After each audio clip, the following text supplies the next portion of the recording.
Hello guys, तो हम लोग स्टार्ट करने वाले हैं यूरो यूएसडी का एनालिसिस। तो हम लोग देखेंगे कि नेक्स्ट वीक में यूरो यूएसडी में क्या मूव रह सकता है। तो सबसे पहली बात हम लोग डिसाइड करेंगे कि मंथली बेसिस पे क्या सिनेरियो शो कर रहा है, उसके बाद वीकली, वीकली के बाद डेली, उसके बाद हम लोग देखेंगे छोटे टाइम फ्रेम में हम लोग कैसे प्ले कर सकते हैं ट्रेड। सबसे पहली बात, मंथली के बेसिस पे देखेंगे तो ऐसा कोई सिनेरियो यहाँ पर नहीं था जहां से ये रिजेक्ट करे। अच्छा, तो यहाँ पर बस एक छोटा सा, अगर बोलिए तो रेंज टाइप का है, उसी रेंज में से एक रिएक्शन मिला है, बट ऐसा कुछ खास नहीं दिख रहा है। तो फिर हम लोग देख सकते हैं कि वीकली में ऐसा कुछ होगा। तो वीकली में आपको ये देखने को मिलेगा कि एक छोटा सा फेयर वैल्यू गैप है, जस्ट उसके ऊपर एक ऑर्डर ब्लॉक है जिससे ये रिएक्ट किया है। रिएक्ट करने के बाद यहाँ पर अब देखिए कि जो भी चीज यहाँ पे सिनेरियो क्रिएट किया होगा उसके बेसिस पे हम लोग डिसाइड कर सकते हैं कि कहाँ जा सकता है बायस, अपने बायस को डिसाइड कर सकते हैं। तो सबसे पहले वीकली में आपको रिजेक्शन यहाँ पे मिला है, रिजेक्शन के बाद फिर अच्छा खासा नीचे मूव देखने को मिला है। तो वीकली के बेसिस पे अगर हम देखें, तो वीकली के बेसिस पे अगर कहीं से भी पीओआई से टच किया तो दूसरे पीओआई तक ये डन करता है। तो पहला पीओआई तो ये बना, पहला पीओआई से सेलिंग साइड आना चाहिए, जो कि मेरे पास अच्छा कंफर्मेशन मिला, जिसके बाद हम लोग सेलिंग की तरफ देखने को मिला। उसके बाद हम लोग देखे कि यहाँ पर आया मार्केट। अब मार्केट आया तो सबसे पहले तो यहाँ आने का रीजन क्या था।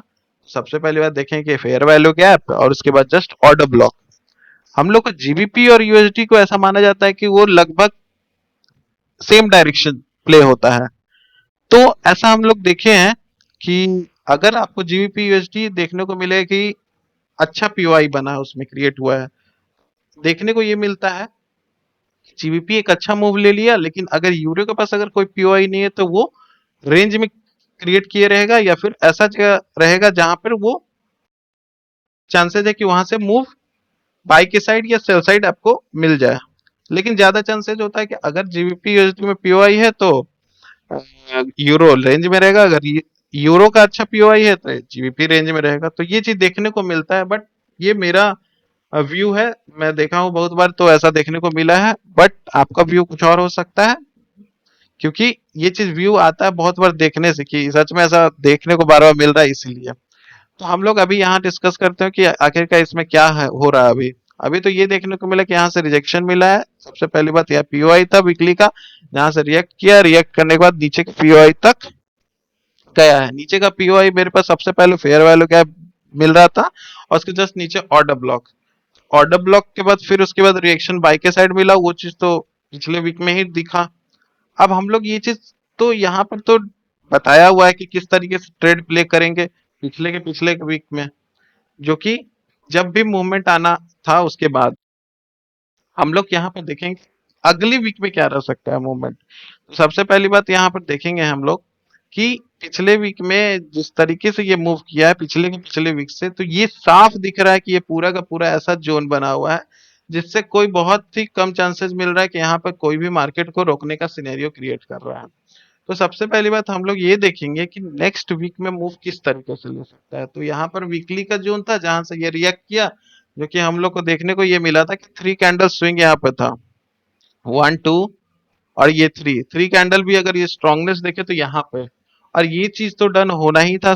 चांसेस पूरा था कि ये डन करेगा ही करेगा, और ऊपर तो कोई जोन नहीं था इसमें, तो कंप्लीटली हाई तक डन होने का चांसेस पूरा पूरा है, क्योंकि कोई ऐसा जोन नहीं है जो कि इसको नीचे की तरफ लेके जाए। अभी अभी अभी कोई जोन ऐसा दिख नहीं रहा है। बाकी छोटे टाइम फ्रेम में कोई भी जोन हो जहां से रिएक्ट कर जाए वो अलग बात है, लेकिन अभी तक कोई सिनेरियो क्रिएट नहीं हो रहा है कि जहां से ये रिएक्ट करके नीचे की तरफ मूव ले। तो सबसे पहली बात यहाँ पर हम लोग को ये देखने को मिलेगा कि ये यूरो यूएसडी जो है वो थ्री कैंडल स्विंग बनाया, थ्री कैंडल स्विंग बनाने के बाद बाई से मूव किया। अब थ्री कैंडल स्विंग बनाने के बाद ये देखिए किस तरीके से ये प्ले हुआ, वो चीज हम लोग को देखना है। तो सबसे पहले जीबीबी में ऐसा कोई सिनेरियो नहीं क्रिएट हो रहा था, लेकिन इसमें ये चीज जो है अगर देखा जाए तो ये फेयर वैल्यू गैप जो है ये बन रहा था। आपको उसी दिन बना था जिस दिन आ, ये बनाया, अगले उसी दिन फेयर वैल्यू गैप टच भी कर दिया था। तो यहाँ से एक सिनेरियो बन रहा था जहां से एक बाइंग ट्राई किया जा सकता था, और ये आराम से, ये लो रेजिस्टेंस जोन था, ये आराम से डन होता, क्योंकि इसके बीच में कोई रोकने वाला ऐसा सीन नहीं था कि कहीं पर रुकता और मार्केट रिवर्स हो सकता था। बट एक चीज और देखने को इसमें ये मिला कि ये चीज जब फेयर वैल्यू गैप बनाया, फेयर वैल्यू गैप बनाने के बाद हम लोग देखेंगे छोटे टाइम फ्रेम में, छोटे टाइम फ्रेम में एटलीस्ट 15 मिनट में जाएंगे। 15 मिनट जाने के बाद देखेंगे हम लोग कि यहाँ पर फेयर वैल्यू कोई बना रहा है या नहीं।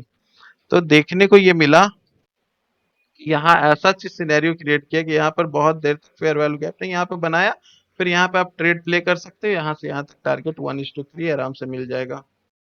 यहाँ पे आप प्ले करते हैं और यहाँ तक एसएल रखते हैं, इस लेवल तक एसएल रखते हैं और टारगेट यहाँ तक 1:2.5 या 1:3 जो भी मिल रहा है, जितना तक मिल सकता है, क्योंकि ये जोन था जहाँ तक टारगेट हो सकता, 4 आवर का जोन था, यहाँ तक टारगेट हो सकता था, तो यहाँ तक मैक्सिमम ट्रेड प्ले कर सकते थे। उसके दोबारा सिनेरियो बना, कोई भी क्रिएट नहीं हुआ। तो हम लोग यहाँ पर ये देखेंगे कि यहाँ पर जहां भी ऐसा कोई फेयर वैल्यू गैप क्रिएट हुआ, वहां से एक अच्छा सिनेरियो बनने के बाद हम लोग प्ले कर सकते हैं बाई साइड के लिए। बट यहाँ पर थोड़ा सा ऐसा सिचुएशन क्रिएट किया कि जहां पर बहुत अच्छे से नहीं प्ले करने दिया, तो हम लोग एटलीस्ट अगर कहीं भी सिनेरियो नहीं बन रहा तो एटलीस्ट हम लोग देखेंगे कि कोई हाई को ये अच्छे से उड़ाए, उसके ऊपर गैप के ऊपर क्लोज करें। ये क्लोज किया कैंडल, 1 घंटा कैंडल, तो ये हम लोग को पता चल गया कि ये चांसेस है यहाँ से बाई की तरफ ये निकल सकता है। अब बाई की तरफ निकलने के लिए मेरे पास यही फेयर वैल्यू गैप बचा है जहां से ये बाई की तरफ निकल सकता है।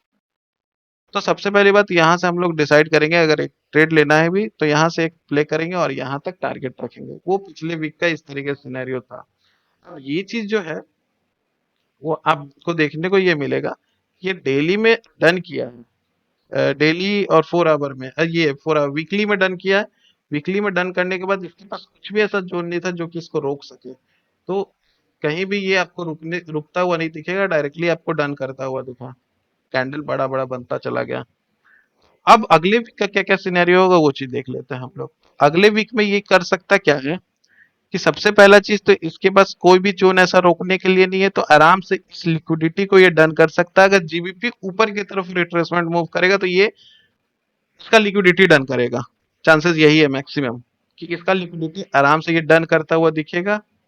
और दूसरा चीज ये है कि अगर ये चीज ऊपर डायरेक्टली नहीं गया तो ये चांसेस ये है कि ये फेयर वैल्यू गैप को लेने आए और ये फेयर वैल्यू गैप और जस्ट ऑर्डर ब्लॉक को लेके ये ऊपर की तरफ फिर मूव करे और लिक्विडिटी लेके ऊपर ही निकल जाए, या फिर लिक्विडिटी लेके फिर से नीचे, अगर इसको एक्चुअली मूवमेंट अगर नीचे की तरफ लाना है तो फिर 3 कैंडल स्विंग बनाए, या फिर कोई ऐसा सिनेरियो क्रिएट करे 4 आवर का अच्छा फेयर वैल्यू गैप बनाए, तो वहां से हम लोग सेलिंग ट्राई कर सकते हैं नीचे के लेवल तक।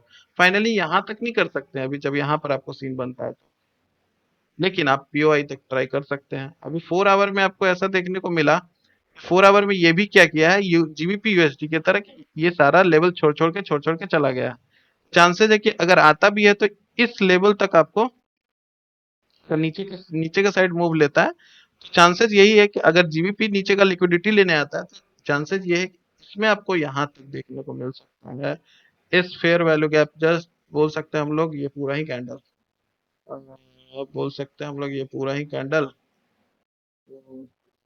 अगर माने तो ये पूरा कैंडल ये इस लेवल तक हम लोग को देखने को मिल सकता है नेक्स्ट वीक में। और अगर ऊपर की तरफ मूव लिया, क्योंकि इसके पास फेयर वैल्यू गैप था, ये ऑर्डर ब्लॉक भी था, और यहाँ से डायरेक्टली ये चला गया, तो डायरेक्टली चला गया तो फिर इसको डन करने के बाद अगर लिक्विडिटी स्विप करने के बाद कोई रिएक्शन अच्छा खासा दिया, तो 1 घंटे में रिएक्शन के बाद यहाँ से हम सेल कर सकते हैं। और सबसे पहली बात अगर देखा जाए डेली में ये सिनेरियो है कि यहाँ तक आना चाहिए, लेकिन ऐसा कोई जरूरी नहीं कि यहाँ तक डन करना जरूरी है। बट अगर ये सच में बाई के साइड निकलना है और जीबीपी सेल का लिक्विडिटी लेना चाहता है, तो चांसेस ये है कि यहाँ से आपको सेलिंग यहाँ तक देखने को मिल सकता है, और यहाँ से फिर एक बाइंग देखने को मिलेगा यूरो में। और नहीं तो डायरेक्टली आपको ये डन करता हुआ दिखेगा और फिर उसके बाद नीचे की तरफ आता हुआ दिखेगा, फिर ये पीओआई लेके फिर ऊपर की तरफ देखने को मिल जाएगा। और चीज यही है, यूरो यूएसडी का कुछ खास अभी ऐसा नहीं बन रहा है, बस इसी हिसाब से जो बन रहा है उसके बेसिस पे बता दिया मैंने कि ऐसा ऐसा सिनेरियो हो सकता है। बाकी अपने अंडरस्टैंडिंग के बेसिस पे आप भी डिसाइड करिए कि क्या और मूव आ सकता है नहीं आ सकता है, उसके बाद आप अच्छे से ट्रेड प्लेस करिए और अच्छा कंफर्मेशन के साथ हमेशा प्ले करिए। 1 मिनट का कंफर्मेशन में प्ले करिएगा तो हमेशा चांसेस रहेगा कि एसएल बार बार लगने का चांसेस रहेगा, तो ये चीज ध्यान रख के प्ले करिए और आगे अच्छे से ट्रेड करते रहिए। थैंक यू, और शेयर और सब्सक्राइब कर दीजिए।